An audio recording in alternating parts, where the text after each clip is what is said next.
নমস্কাৰ আজি world heart day হয়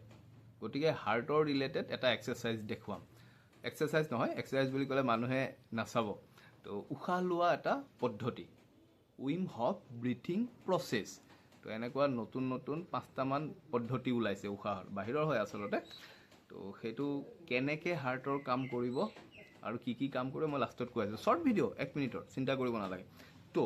প্ৰথমতে আমি 25 বাৰ উশাহ ল'ম বুকু ফুলাই ফুলাই এনেকৈ 1 2 নাকেৰে লৈ নাকেৰে উলিয়াব 3 তেনেকৈ ল'ম আমি কেইবাৰ 25 বাৰ 25 নম্বৰটো যেতিয়া ল'ম উলিয়াই পেলাই খালী কৰি ৰৈ থাকিম এনেকৈ ৰৈ থাকিম উশাহ নোলোৱাকৈ মানে 1 2 3 4 তেনেকৈ 25 বাৰ ল'লোঁ 25 নম্বৰটো লৈ উলিয়াই এনেকৈ ৰৈ থাকিম মিনিমাম 1 মিনিট মানে 60 ছেকেণ্ড আমাৰ ইয়াততো 3 মিনিটলৈকে ৰৈ দিয়ে মানুহে তো কথাটো হ'ল বেলেগ কিবা ভাবি থাকিল মনতে গন্তি কৰি থাকক বা কিবা ক'ৰবাত গান বাজিছে শুনি থাকোঁ মুঠতে মাইণ্ডটো ডাইভাৰ্ট কৰি দিলে বহুত সময় ৰ'ব পৰা যায় তো 25 বাৰ উশাহ ল'ম দীঘল দীঘলকৈ বুকু ফুলাই উলিয়াই পেলাই ৰৈ থাকিম এনেকৈ 1 মিনিট 2 মিনিট 3 মিনিট যিমান পাৰোঁ তাৰপিছত বুকু ফুলাই ৰৈ থাকিম 50 ছেকেণ্ডমান বুজি পালে 25 বাৰ উশাহ ল'লোঁ দীঘল দীঘলকৈ পূৰা ফুলাই এনেকৈ 1 2 তেনেকৈ কৰি 25 নম্বৰটো হোৱাৰ পিছত খালী কৰি ৰৈ থাকিম এনেকৈ 1 মিনিট 2 মিনিট 3 মিনিট যিমান পাৰোঁ তাৰপিছত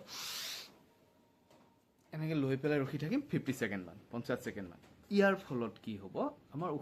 উশাহ লওঁতে আমাৰ জেনেৰেলি বুকু নুফুলে ই বুকুখনক ফুলাব আমি কোভিডৰ সময়ত মনত আছেনে টেমা এটা ওলাইছিল ভিতৰত বল আছিলে পাইপ এডাল দি ফু কৰিব দিয়ে বলকেইটা ওপৰলৈ উঠাই তেনেকুৱা টাইপৰে হয় কথাটো হ'ল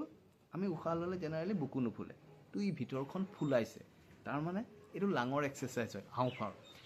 উশাহৰ ছিষ্টেমটো হাওঁফাওঁত যায় মানে হাওঁফাওঁতে উশাহটোৰ কাম কৰে হাওঁফাওঁ যদি ষ্ট্ৰং হৈ থাকিব লাং যদি ষ্ট্ৰং হৈ থাকিব হাৰ্টটোৱে ভালকৈ কাম কৰিব হাৰ্টৰ কাম কি সি পাম্প কৰে হাৰ্টটোৱে যদি ভালকৈ পাম্পিং কৰে ব্লাড ফ্ল'বোৰ ভাল হ'ব ব্লাড ফ্ল'বোৰ যদি ভাল হয় ব্লাড প্ৰেছাৰবোৰ ভাল হৈ থাকিব গতিকে ই মেইনলি লাংছ হাৰ্ট প্ৰেছাৰ এইবোৰৰ কাৰণে হয় লগতে আৰু বহুত কিবা কিবি তো যদি ব্লাড ফ্ল'বোৰ মুখে চুখে হাতে মূৰে চবতে ধুনীয়াকৈ তেজ চলাচলবোৰ হৈ থাকে স্কিন ধুনীয়া হৈ থাকিব গতিকে যিসকল এলাহ কৰে উশাহ ল'বলৈ তেখেতসকলে স্কিন ধুনীয়া হ'ব বুলি ভাবি পেলাই কৰক বাকী ডাঙৰ ডাঙৰ বেনিফিটকেইটা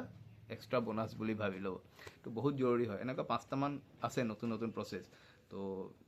মই সঘনাই ভিডিঅ' নিদিওঁ মানুহে ব'ৰ হৈ যায় সেইকাৰণে মই কেইদিনমান এমাহমান পিছত আকৌ ইটো দেখাম এইটো প্ৰথম প্ৰেক্টিছ কৰি ল'ম তো কথাটো হ'ল 29 ছেপ্টেম্বৰ ৱৰ্ল্ড হাৰ্ট ডে হয় সেইকাৰণে আজি এইটো হাৰ্টৰ কাৰণে দিলোঁ একদম সহজ উশাহে ল'ব লাগে যিটো আমি লৈ থাকোঁ গতিকে উশাহ লোৱা প্ৰচেছটো কিমান লাগিব 1 মিনিট বা 2 মিনিট লাগিব টোটেল সময় বা 3 মিনিট লাগিল 3 মিনিটটো কৰি থকা কামটো অলপ বেলেগ ধৰণে আমি কৰিব পাৰোঁ তো এইখিনিয়ে কথা আপোনালোকে কৰি চাব বহুতখিনি ভাল পাব নমস্কাৰ